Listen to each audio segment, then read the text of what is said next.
여러분 반갑습니다. 이번 영상은 남자들의 국제결혼 열풍에 오열하는 한국 여자 영상에 달린 댓글을 리뷰해 보도록 하겠습니다. 첫 번째 댓글입니다. 제 친구 일본에서 직장 생활을 하는데 결혼할 때 통장에 딱 100만 원 있었습니다. 그런데 결혼을 했습니다. 그럼 우리나라로 한 1000만 원 정도죠. 장인어른이 아파트까지 줬습니다. 무려 도쿄 여자이고요. 친구가 말하길 만약에 한국에 있었으면 결혼 절대 못했을 것이다. 지금 12년째 일본 생활 중이라고 합니다. 한국에서는 이런 케이스 결혼 거의 없다시피 하죠. 저는 이런 경우를 본 적은 없어요. 개인적으로. 거의 불가능에 가까운 케이스 아닌가 싶고, 물론 좀 특이 케이스긴 합니다만은 심영탁 씨 같은 경우도 지금 아마 어머니 때문에 거의 경제적으로 힘든 걸로 알려져 있죠. 그럼에도 불구하고 18살 연하 아내를 만났죠. 그리고 결혼 비용 전액을 장인이 다 냈습니다. 일본 같은 경우는 결혼을 작게 하는 경우도 있고 크게 하는 경우도 있고 그냥 도장만 찍고 바로 그냥 결혼하는 경우도 있고 케이스 바이 케이스더라고요. 그런데 어느 정도 갖추면서 하면 한국보다 비용이 훨씬 많이 든답니다. 2배 이상으로. 그거는 왜 그러냐고 하면 제가 들어보니까 일본 같은 경우는 하객들이 오면 그 하객들의 교통비까지 부담을 한대요. 물론 하객들 같은 경우도 축의금을 우리나라보다는 조금 많이 낸다고 합니다. 하여튼 좀 비용이 제대로 하게 되면 한국보다 많이 든다고 하는데 지금 장인어른이 전부 다 전액 지원을 했답니다. 그리고 오른쪽 거 같은 경우도 전에 제가 보여드린 적이 있는데 이분은 비교문화학 교수 박동규 님이신데 이분이 방송국 종편에 나와서 이런 말씀하셨어요. 저는 개인적으로 국제결혼을 한다면 일본 사람과 하라고 추천합니다. 내 집 마련, 혼수 걱정이 전혀 없는 일본의 결혼 문화. 집을 마련할 때도 이 부분이 바로 요 케이스죠. 형편이 나은 쪽이 더 부담하는 일본. 한국에서는 뭐는 기싸움 같은 것 때문에 그러는지는 모르겠지만 남자 쪽에서 더 부담을 해야 되는 분위기죠. 여자 쪽에서 더 여유가 있다고 하더라도 남자 쪽에서 많이 부담을 안 하면 여자들 쪽에서 경제력이 됨에도 불구하고 그냥 그 수준에 맞추더라고요. 거기 위로는 안 가는 그런 문화가 좀 있는 것 같습니다. 하지만 일본 같은 경우는 그런 거 관계없이 형편이 나으면 부담을 하니까 이 댓글 쓰신 분 사례가 나오는 것이 아닌가 그런 생각이 들고, 그리고 이분은 또 이런 이야기 했죠. 앞으로 국제결혼은 일본인가 하는 게 어떤지 생각하길 바랍니다 라고 종편에서 이야기를 했는데 이거는 좀 오래된 영상입니다. 만약에 최근에 이런 영상을 뭐 종편이라든지 공중파에서 이야기를 했다면 엄청난 항의를 듣지 않았을까 그런 생각이 많이 듭니다. 예, 그리고 다음 댓글을 보겠습니다. 이거는 제가 색깔 좀 구분을 좀 안 했네요. 아직도 친정에 매달 돈 붙여준다고 말하는 사람들의 사고방식이 아직도 쌍팔년도에 벗어나지 못하고 있네요. 그래, 그렇게 많이 비아냥거려라. 니들이 비아냥거리던 그 여자들에게 머리를 조아리며 사모님 오셨어요 하면서 굽신거리는 날 얼마 안 남았다라고 하셨습니다. 뭐 저는 이거를 잘 모르는데 제가 그냥 여러 가지 이야기를 들어보니까 뭐 주로 이제 뭐 베트남 이야기를 케이스를 많이 드는 거잖아요. 우리나라가 아무래도 결혼 건수가 베트남이 제일 많은데 요즘은 베트남도 전에보다는 경제력이 많이 좋아졌기 때문에 돈을 안 붙이는 케이스도 상당히 많다고 합니다. 그리고 돈을 안 붙인다고 하더라도 여성들이 직접 한국에 와가지고 본인이 일해가지고 이제 부모님을 돈을 보내주는 거죠. 그런데 이게 또 우리가 이해를 해야 되는 게 뭐냐면 우리나라하고 베트남하고는 달라요. 베트남은 모계사회입니다. 모계사회이기 때문에 이런 좀 문화적인 것도 어느 정도 이해를 해줘야 되는 것이 아닌가라는 생각이 들어요. 예를 들어서 베트남 같은 경우는 남자들이 할 일이 없나 봐요. 상대적으로 아직까지는 제조업이라든가 이런 게 없다 보니까 여성들이 일할 수 있는 서비스업 일자리는 많지만 남자들이 일할 자리는 많이 없다 보니까 오히려 남자들이 놀고 여자들이 가족을 부양하는 경우가 많다고 합니다. 그러다 보니까 아무래도 결혼한 이후에도 한국에 온 이후에도 그래도 부모님들 오시기 위해서 이게 나쁜 건 아니죠. 뭐 돈을 빼돌리는 건 아니잖아요. 이 모계 사회이기 때문에 이 문화적인 부분도 어느 정도 이해해주면 될 것 같고, 그리고 설령 보내준다고 합시다. 보내준다고 하더라도 이거는 손해가 아니에요. 제가 알고 있기로는 한 30만 원이 제일 많은 걸로 알거든요. 요즘은 좀 올랐을는지 모르겠는데 뭐 많아도 뭐 40만 원, 50만 원 정도면 저는 충분한 걸로 알고 있습니다. 왜냐하면 베트남 일반적인 근로자들의 소득이 30만 원 정도라고 하더라고요. 그러니까 만약에 처가에 30만 원을 보내주더라도 남자가 경제권을 유지하고 있는 거라 한국 여자랑 만나가지고 용돈 30만 원 받으면서 내무부 장관을 모시는 거랑 어느 게 더 유리합니까?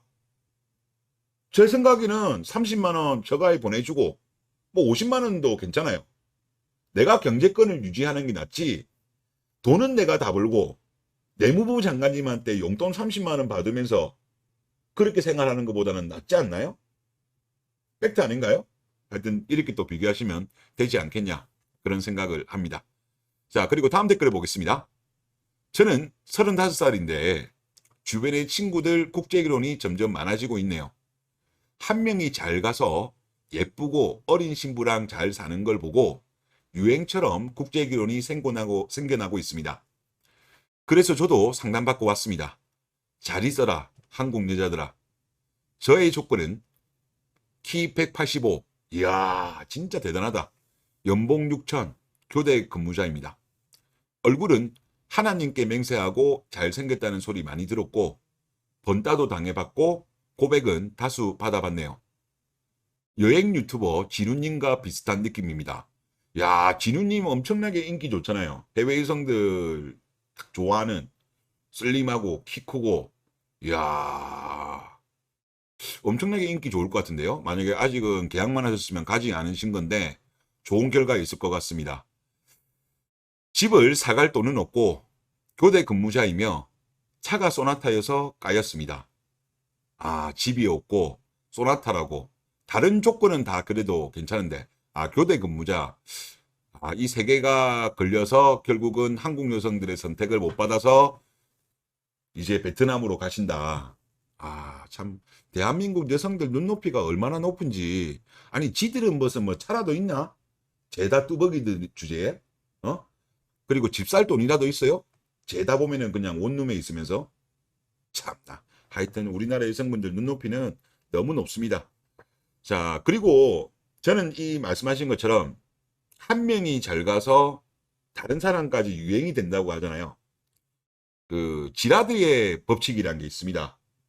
지라드의 법칙이 뭐냐고 하면 보통 한 사람이 250명의 인간관계로 맺어져 있다는 내용이거든요. 근데 이분이 조 지라드라는 분이시고 저도 이분의 책을 읽어봤는데 이분이 미국에서의 자동차 판매 왕이에요. 여러 차례 했던 걸로 제가 기억이 나는데 이분이 보통 이제 자기가 결혼식장이라든가 예를 들어서 장례식장에 가면 보통 오는 사람이 250명 정도로 갑니다. 그러니까 한 사람과 연결되어 있는 사람이 250명인 거죠. 즉 한 사람의 파급력이 250명 정도로 이르기 때문에 이 사람이 영업했던 방법이 바로 한 명만 잘 설득하고 이 사람을 잘 관리하면 소개를 받고 또 소개를 받고 이 가지치기를 하는 자기의 영업 전략을 조 지라드 법칙이라고 본인이 만든 거예요. 그리고 저도 저희 집안에서 뭐 행사 같은 거 있으면 제가 돈을 많이 받거든요. 봉투 같은 거 받으면 보통 보면 한 120, 140 정도 들어오더라고요. 봉투 수로는. 그러면 이제 부부인 경우에는 봉투 한 개만 들어오잖아요. 그런 걸 감안했을 때 우리나라 같은 경우도 거의 250명 정도 내외였던 것 같아요. 저도 저희 집안에서 이런 거를 한 7, 8번을 했었기 때문에 보면 거의 이 정도 인원이 나왔더라고요. 그래서 이 국제결혼의 바람이 일종의 복리 효과죠. 아직은 대한민국 국제결혼이 원년이기 때문에 폭발적으로 늘지는 않을 겁니다. 하지만 어느 정도 수준이 지나고 시간이 지나고 좋은 사례가 나오면 엄청나게 늘어날 거예요. 전에 일본 같은 경우도 처음에는 미미하게 움직이다가 나중에는 매우 가파른 속도로 급증한 게 나왔었잖아요. 우리나라는 일본보다 더 아무래도 일본 같은 경우는 좀 나라를 잘못 선택한 것도 있고 일본 남성들 같은 경우는 좀 국제결혼이 좀 안 맞는 것 같아요. 근데 우리나라 같은 경우는 먹히거든요. 그래서 아마 엄청나게 저는 폭증할 것 같다. 당분간은 최소한 뭐 몇 년 동안은 엄청나게 늘어나지 않을까. 그런 생각이 많이 듭니다. 이제 상담을 받으셨으니까 하여튼 좋은 결과 있으시길 기원하도록 하겠습니다. 자, 그리고 이번 영상 같은 경우는 조금 일종의 악플이죠. 악플인데 한번 읽어보겠습니다. 악플을 읽는 것도 사람들이 재밌다고 해달라고 하시더라고요. 저는 남자입니다. 딱 이 말 나오면 느낌이 나요. 남자가 아니구나. 우리 아주머니시구나. 이런 느낌이 딱 들었고, 제 의견은 그렇습니다. 결론부터 말씀드리자면 대한민국에는 대한민국 사람이 살아야 한다고 생각합니다. 이 무슨 조선시대 원시시대 같은 말을 하고 있어요? 대한민국에는 대한민국이 살아야 한다. 그럼 우리나라 그냥 지금 세국 정치하자는 거예요? 세국 정책? 지금 글로벌 시대인데. 그리고 한국의 평균 IQ가 세계 1등이라고 들었고, 고난에 대한 극복 의지 DNA가 탁월하며 타국인들이 감히 따라올 수 없는 한강의 기적은 단일민족이라는 단합 때문이 아닌가 싶습니다. 한강의 기적이 단일민족이다? 물론 이거와 관련돼서는 여러 가지 의견이 있는데 저는 사실 이거라고 보진 않습니다. 물론 이제 이야기하면 너무 빠지니까 빼고, 단일민족? 우리나라 단일민족 아니에요. 단일 문화권은 맞습니다. 한일 인종은 아니고요. 우리나라는 제가 전에도 말씀드렸다시피 북방계, 그러니까 만주 위쪽 거기에부터, 그리고 밑으로는 남방계, 베트남과 중국 이쪽 피가 섞여 있는 거예요. 우리나라 DNA를 분석하면 이거는 나와 있습니다. 그러니까 우리나라는 순수한 단일 인종 국가가 아니에요. 다인종 국가입니다. 그 말씀을 다시 한번 드리고, 그리고 또 이분 댓글 다시 올게요. 하지만 최근에 국제결혼이 늘어서 다문화 2세가 많이 늘어난다고 합니다. 예, 많이 늘어나고 있습니다. 아름다운 금수강산에 동남아 2세들 득실거리는 거 생각하니 피가 거꾸로 솟습니다. 아유, 네, 진짜. 아니, 지금 우리나라가 이렇게 된 이유가 뭐예요? 언제부터 지금 다문화 2세가 많이 늘었습니까? 이게 농촌 총각들이 갑자기 노총각들이 급증을 했죠. 왜 그리 됐습니까? 한국 여성들이 농촌 남자들을 안 만나려고 하다 보니까 지금부터 국제결혼이 생긴 게 아니죠. 2000년 초반 때부터 이 현상이 심해진 거예요.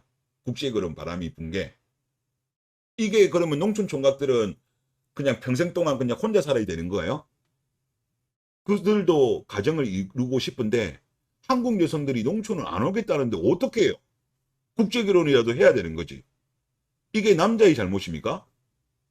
여성들이 싫어가지고 어쩔 수 없이 일이 된 거잖아요. 그러면 한국 여성들이 농촌 살기 싫기 때문에 우리나라 그냥 농촌에 있는 총각들은 전부 다 도시로 와야 되는 거예요? 어쩔 수 없는 측면이 있었다는 거죠. 그리고 지금 현재 같은 경우는 어때요? 지금 한국 여성들이 건강한 출산을 할 수 있는 20대 나이 때 결혼은 안 하려고 하잖아요. 이 남자 저 남자 만나고 보통 보면 저번에 통계치에도 나왔지만 30에서 한 34 정도 사이가 연애 경험이 5.5예요. 평균이 5.5입니다. 그러면 많은 사람들은 10명이 넘을 수도 있는 거고, 물론 한 명이라고 하더라도 요즘은 상당히 오랜 기간 동안 성관계를 맺었을 가능성이 높은 거죠. 남자들은요, 근본적인 어떤 본능이 뭐냐고 하면 이 여자는 내가 첫 남자이기를 바라는 거고, 여자들은 나의 마지막 남자이길 바라는 거예요. 여성들은 혼전순결, 그게 아니라고 하더라도 최대한 많은 남성과 교류했던 여자들을 피하고 싶어 하는 게 본능입니다. 그리고 또 건강한 아이를 낳고 싶어 하는 것도 본능인데, 아니 결혼을 안 하겠다는데 어떡해. 그리고 지금 30대 넘어가지고 다 죄다 늙어가지고 얼굴은 주글주글하고 이제 아이를 출산할 수 있는 그런 능력도, 가입력도 떨어지고, 그로 인해서 노산에 대한 리스크, 건강한 아이를 낳지 않은 리스크까지도 급증하는데 남자 보고 이거를 떠맡더라고요. 그 나중에 혹시나 잘못해가지고 건강하지 않은 나이가 태어나면 그 남자의 인생, 그 아이의 인생 어떻게 됩니까? 뭐 가족만 그렇게 돼요? 집안 자체가 흔들립니다. 누가 칼 들고 30대에 결혼하라고 했어요? 여성들 본인들이 30대에 지금 결혼하겠다고 해가지고 지금 이 사단이 난 거 아니겠습니까? 그래서 무슨 남자 핑계를 댑니까? 왜 피가 거꾸로 쏟아요? 비판할 거면 여성들 보고 빨리 결혼하고 빨리 출산하라고 하셔야 되는 거 아닙니까? 그리고 요즘 국제결혼 많이 하시는 것 같은데 저도 남자이고 유교 집안 보수 생각인지는 모르지만 한국 여성의 한 문화는 그 한서렸다 때 그 한자입니다. 예전 양반 서민 갈라치기 한 서러움에 누적된 표현 같고 여성의 한하고 양반 서민 갈라치기하고 무슨 관계가 있어요? 여성의 한이 신분제 갈라치기하고 관계 있어요? 나 이거 처음 듣는 이야기인데 가부장제라면 모르겠죠. 이상한 거를 지금 예시를 드신 것 같습니다. 그리고 지금은 한국 여성이 좀 실리를 추구하는 경향이 있다고 하나 실리요? 조금요? 참나 너무 하시네. 그리고 그렇게 오래 가지는 않을 것 같으니 조금만 참으세요. 아니 실리 추구? 극단적 이기주의죠. 본인 유리한 것만 취하는 가부장제에 유리한 거 취하고 남녀 평등에 유리한 것만 취하는 선택적 실리주의죠. 이런 거는 실리주의가 아니죠. 극단적 이기주의죠. 그리고 뭐 오래 안 간다? 이거 오래 안 간다고요? 제가 볼 때 오래 갑니다. 그리고 참으라고요? 참다가 국가가 소멸할 것 같습니다. 그리고 그러면 지금 현재 20대 30대 남성들은 비혼을 하거나 억지로라도 한국 여성과 결혼해야 되겠어요? 그리고 한국 여성들이 원하는 조건이 너무 높아가지고 하려고 해도 못해요. 아까 앞에 남성 같은 경우도 괜찮은 조건이잖아요. 키도 185고 인물도 잘생겼음에도 불구하고 연봉도 괜찮은데 뭐 교대 근무여서 안 된다, 집이 없어서 안 된다, 뭐 또 뭐였죠? 소나타에서 안 된다? 지들은 뭐 차라도 없는 것들이 참나.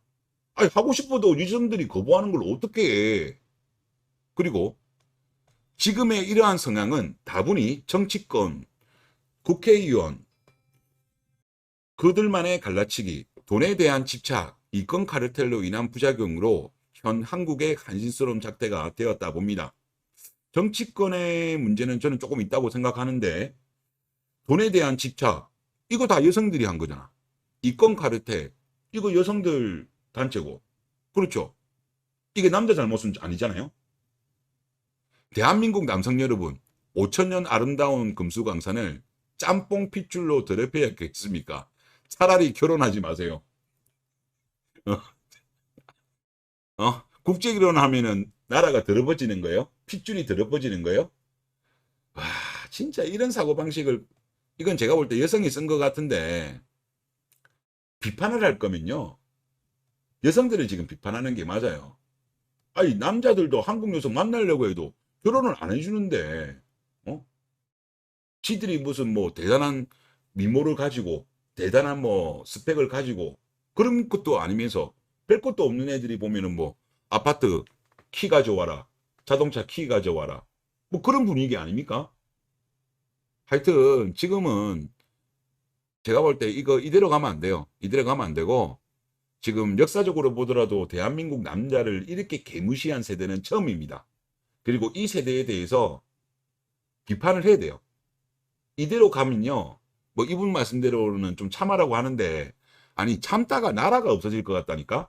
지금 대한민국이 지금 학교 출산율이 0.78이고 많은 인구학자들이 벌써 국가의 소멸을 이야기하는 이 상황인데 뭘 참기는 참아요.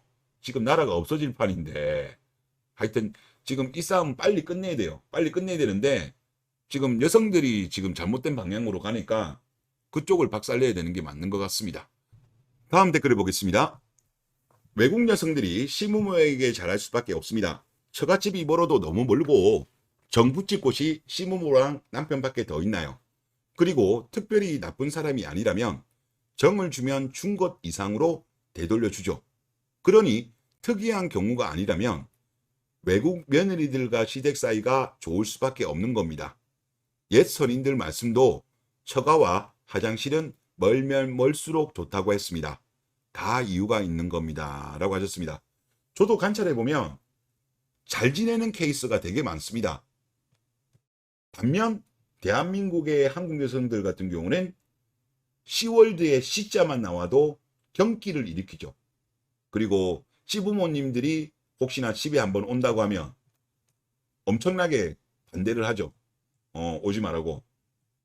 그리고 요즘 뭐 그렇다고 뭐 제사를 지내는 것도 아니고 명절 때도 눈도장 찍고 바로 런 쳐버리고, 그리고 어떤 경우는 명절 때 안 가고 명절 전에 잠시 눈도장 찍고 명절 때는 또 해외여행을 많이 가는 그런 문화가 되지 않았습니까?